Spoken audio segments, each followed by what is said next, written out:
tardes. Luego de las ponencias que todas nos dejan siempre algo pensando, yo desde el área dogmática, que es mi área, teología dogmática, especialidad en la eclesiología, quiero compartir con ustedes esta ponencia que he titulado Eucaristía, fuente de diaconía social. Así que invito a que tratemos de desentrañar qué quise decir aquí. La dimensión del memorial vinculado a la Eucaristía es uno de los puntos centrales que nos permite indagar en la alianza y la conformación del pueblo de la alianza, tema que han desarrollado esta mañana el primer panel de biblistas. El quehacer teológico, el memorial, en el quehacer teológico, el memorial, ejerce una importante y decisiva función que animará la reflexión litúrgica, bíblica, patrística, que recién hemos escuchado también en algunas ponencias, la dogmática, entre otros saberes de la teología. Pero a la vez el memorial también nos brinda la potencia de la actualización de aquellos hechos históricos salvíficos que a la luz del acontecimiento pascual de Cristo cobran una dinámica de plenitud en clase pascual en una dimensión, pascual escatológica, que sin embargo no es ajena a la realidad histórica concreta que se vive ante el memorial. Quisiera compartir con ustedes tres momentos de esta reflexión. La primera, vinculada al memorial, como encontramos en la Sagrada Escritura, algunas pinceladas, ¿no? Esta mañana hemos escuchado ya varias claves, más precisamente a la alianza, yo voy a hablar del memorial. En segundo lugar, ¿qué se nos manifiesta en el magisterio de la Iglesia acerca de la Eucaristía vinculada al memorial y la dimensión social insoslayable? En Juan Pablo II, Benedicto XVI. No voy aquí a mencionar a Pablo VI, que esta mañana lo mencionó Fernando, ¿no? Sino que hago esta opción de Juan Pablo II y Benedicto XVI para, en un tercer momento, compartir algunas pinceladas de la dimensión de la diaconía social como la propone Francisco, especialmente en Fratelli Tutti. Primer punto, el memorial, fuente de pertenencia y compromiso social. Cuando nos referimos a la categoría de memorial en el ámbito del quehacer teológico, generalmente lo asociamos a la Pascua, ya que será en ese contexto en el cual encontramos su uso y posterior especulación. Con esto no estoy diciendo que la consideración del memorial no esté presente en otras áreas de la reflexión teológica, como por ejemplo la memoria en torno a la fiesta en honor del Señor Yahvé, sino que en sentido amplio lo vinculamos al acontecimiento pascual y celebrativo de la Eucaristía. Al respecto, quisiera traer a colación algunas notas en torno a la categoría memorial que encontramos en el libro del Éxodo. En el capítulo 12 de aquel libro encontramos el largo pasaje sobre la Pascua, en la cual se nos narra la salida de Egipto, o se la vincula, mejor dicho, a la salida de Egipto. Según nos brindan distintos estudios exegéticos, que no es mi intención aquí desarrollarlos, sino solamente traerlos a colación, el relato del libro del Éxodo comprende una fuente antigua de tradición yavista, adiciones de estilo deuteronomista y algunas adiciones de estilo sacerdotal. En realidad la Pascua y los ácimos son dos fiestas originarias distintas. Los ácimos eran una fiesta agrícola que se remonta al establecimiento en Canaán y que solo luego de la reforma de Josías va unida a la fiesta de la Pascua. Por su parte, la Pascua es una fiesta anual de pastores nómadas por el bien de sus rebaños.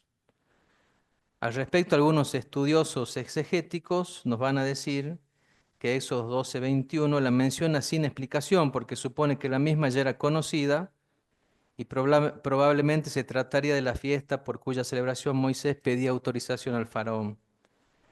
De allí que algunos sostienen que la salida de Egipto tuvo lugar en el momento de la fiesta. Por ello, a partir de este dato, podríamos apreciar las justificaciones de adiciones deuteronomizantes del capítulo 12, cuando especialmente va a decir cumplan estas disposiciones como un precepto permanente para ustedes y para sus hijos. Cuando lleguen a la tierra que el Señor ha prometido darles, observen este rito y cuando sus hijos les pregunten qué significado tiene para ustedes este rito, les responderán, este es el sacrificio de la Pascua del Señor, que pasó de largo en Egipto por las casas de los israelitas cuando castigó a los egipcios y salvó a nuestras familias. Arribamos hacia la categoría, por lo tanto, se explica aquí que la fiesta de la Pascua y los ácimos son un memorial de la salida de Egipto. Arribamos hacia la categoría que atrae nuestra atención, el memorial. Al respecto dice un biblista, Loza Vera, cito, la noción bíblica de memorial es muy rica. El hacer esto en memoria mía de Jesús en la última cena es la culminación. El término está relacionado con la memoria, pero hay más que el recuerdo que hacemos del hecho pasado, sea personal o conocido de otro modo. Recordamos algo, pero también hay una misteriosa presencia del acto salvífico de Dios. Aunque el hecho pasado es único e irrepetible, nos seguimos beneficiando de sus consecuencias salvíficas. Por ello se celebra cada año la Pascua. Por ello en su nombre se pronuncian las palabras de Jesús en la última cena y participamos de lo que es por excelencia el sacramento de nuestra fe. Fin de cita. Aquel memorial contenido en el libro del Éxodo no es algo válido solo para la salida de Egipto, sino que es ley permanente para ellos y su descendencia. De allí que la celebración fundada en este memorial permanecerá cuando alcancen la tierra de la promesa. Al respecto quisiera destacar otro elemento del memorial. Así como este acto hace presente y actual una misteriosa presencia del acto salvífico de Dios, este mismo acto de hacer memoria, no sería posible sin las personas concretas que lo llevan a cabo. De allí que el libro del Éxodo, capítulo 12, subraya lo siguiente. Y cuando sus hijos les pregunten qué significado tiene para usted este rito, les responderán, este es el sacrificio de la Pascua del Señor, que pasó de largo en Egipto por las casas de los israelitas, cuando castigó a los egipcios y salvó a nuestras familias. En estos versículos se observa cómo se instruye al padre de familia acerca de cómo debe inculcar el sentido del rito a sus hijos. Al respecto de esta manera o modo de transmisión, se habla en cuanto género literario de catequesis etiológicas. Citando nuevamente a Loza Vera, en cada caso se señala al jefe de familia la respuesta que dará a su hijo cuando le pregunte el sentido de la celebración a la que asiste. El niño pregunta la significación de la celebración de la Pascua. El padre explica el sentido del sacrificio. Hay una relación indisoluble entre la celebración y el acontecimiento fundante de la liberación de Egipto. La catequesis sobre la Pascua, como luego de los ácimos y primogénitos, relaciona la celebración con el acontecimiento pasado y subraya sus implicaciones como memorial. Un israelita puede estar a siglos del acontecimiento salvífico original. En aquel día leemos, pero puede afirmar con verdad que participa en la celebración por lo que el Señor hizo por mí cuando salí de Egipto. Pascua y Ácimo siguen un proceso de historización, son memorial de lo que Dios hizo al intervenir para salvarnos. La correlación entre el hecho salvífico y la celebración cobran así una dimensión insospechada. Este aporte del memorial es de suma importancia para también descubrir la riqueza de la Eucaristía. Teniendo en cuenta estas características del memorial, apreciamos su dimensión comunitaria, por lo cual la memoria singular, que incluye la realidad existencial de cada uno, se abre a una memoria colectiva, en la cual ya no hay un yo solitario que recuerda y celebra, sino un nosotros agradecido y lanzado a un compromiso en el presente, que encuentra en la dimensión de lo social un campo propicio para su desarrollo y manifestación. Podríamos indicar que en todo memorial el yo se conjuga en nosotros, el cual ejercita en la realidad social no solo su expresión simbólica ritual, sino también una densa carga sociopolítica cultural en orden a fortalecer lazos de pertenencia y compromisos con el pueblo y los demás miembros del mismo. Ahora bien, la dimensión de universalismo en el pueblo de la Antigua Alianza es un tema complejo y no exento de polémicas rituales, raciales y políticas, que no es mi intención analizarlos aquí. Solamente traigo a colación el memorial como aquella fuerza que vive en el pueblo de Israel y que aglutina al pueblo de la Alianza como una respuesta concreta en la dimensión social. Quisiera aquí señalar solamente dos puntos de esta importancia de la dimensión social del memorial, según lo leemos en estos textos citados. Baste pensar en esta dimensión social del memorial a partir de algunas consideraciones que encontramos en el libro del Levítico, acerca de la atención hacia viudas y huérfanos. Al respecto señala el libro del Levítico capítulo 19. En el momento de recoger la cosecha, no segarás todo el campo hasta sus bordes, ni volverás a buscar las espigas que quedan. No sacarás hasta el último racimo de tu viña, ni recogerás los frutos caídos, sino que los dejarás para el pobre y el extranjero. Yo soy el Señor tu Dios. En Levítico 23 también leemos algo similar. En el momento de recoger la cosecha de tu tierra, no cegarás el campo hasta sus bordes, ni volverás a buscar las espigas caídas. Las dejarás para el pobre y el extranjero. Yo soy el Señor tu Dios. El texto citado subraya la realidad existencial de los desprotegidos o marginales sociales de aquella época, el pobre y el extranjero. Según el libro del Deuteronomio, el que subraya la concreción de los excluidos en Israel por medio de tres mediaciones o rostros concretos son el huérfano, la viuda y el extranjero. En ellos se encarna la realidad de pobreza y exclusión que claman al Señor. Por eso diré el libro del Deuteronomio: cuando recojas las cosechas de tu campo, si olvidas tener una gavilla, no vuelvas a buscarla. Será para el extranjero, el huérfano y la viuda. Frente a esto surge la pregunta: ¿por qué dejar esos frutos para el extranjero, el huérfano y la viuda?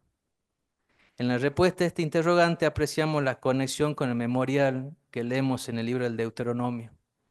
Recuerda que fuiste esclavo en Egipto y que el Señor tu Dios te rescató de allí. Por eso te ordeno obrar de esa manera. En el capítulo 24, versículo 22 dirá: acuérdate siempre que fuiste esclavo. Por eso te ordeno obrar de esta manera. Esta misma idea la leemos también en Deuteronomio 15:15, cuando se habla acerca de los esclavos. Recuerda que tú fuiste esclavo en Egipto y que el Señor tu Dios te rescató, por eso ahora te doy esta orden. De allí también la indicación de liberar al esclavo al séptimo año. A partir de estos textos apreciamos la íntima conexión entre la observancia de las leyes y el memorial que funda la existencia de Israel como un pueblo y que es insoslayable la dimensión social. En el memorial también se contiene este mandato de atender al huérfano, a la viuda y al pobre. En paralelo con el acontecimiento pascual Cristo, también nosotros podríamos pensar que el memorial que celebramos en cada Eucaristía no puede estar desgajado de la atención concreta a los rostros sufrientes de la realidad. Nos podríamos preguntar hoy, ¿cuáles son esos rostros? Pero en este punto, para el cristiano, el memorial no solo se vincula con la observancia de la ley, sino que también se actualiza cada vez que se toca la carne sufriente de Cristo. Para los cristianos, el texto de Mateo también le abre un nuevo horizonte, cuando va a decir: les aseguro que cada vez que lo hicieron con el más pequeño de mis hermanos, también lo hicieron conmigo. Allí encontramos un sentido pleno del memorial. El Señor se sigue haciendo presente en todo aquel que está excluido y que también de algún modo nos invita a la atención. Por tanto, retomando la idea de memorial y su dimensión social, observamos que en el pueblo de Israel la existencia de estas normativas sociales alimenta un profundo sentido de solidaridad de bienes, los cuales arraigan por un lado en la memoria perpetua, que el Señor los ha liberado de la esclavitud y los ha entregado como don, la tierra que emana leche y miel, y por otro que esa memoria celebrada cada año los libera del aislamiento individualista y los integra en una comunidad donde se celebra y vive con otros la bendición del Señor de generación en generación. Punto 2.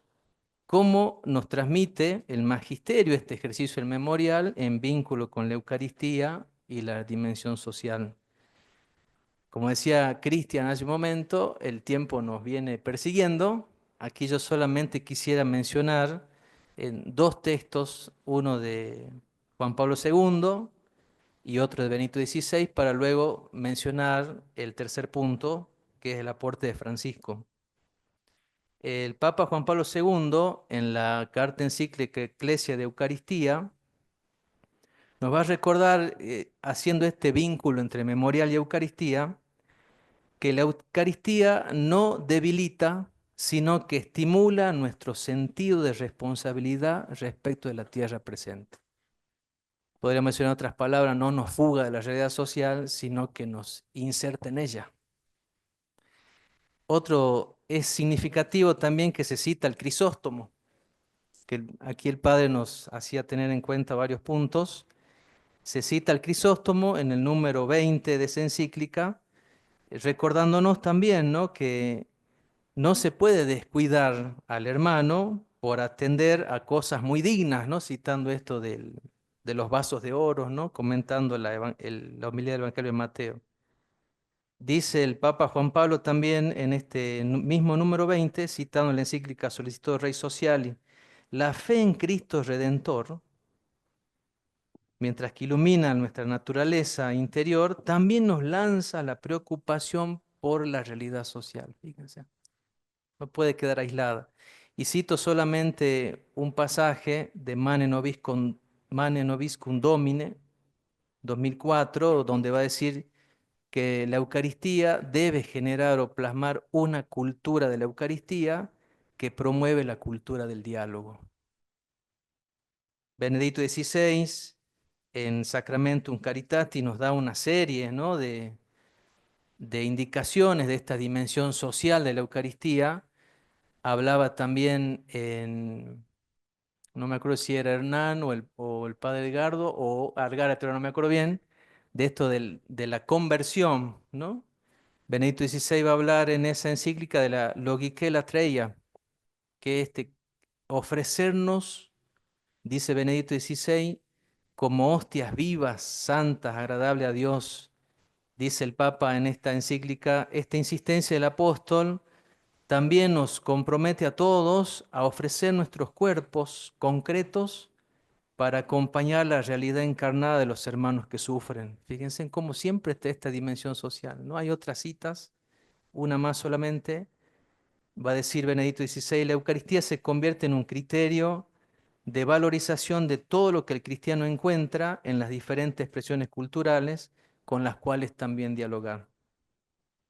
Por tanto, en las citas de Juan Pablo II, Benedicto XVI, constatamos una insistencia en destacar la dimensión social de la Eucaristía. Podríamos parafrasear al respecto.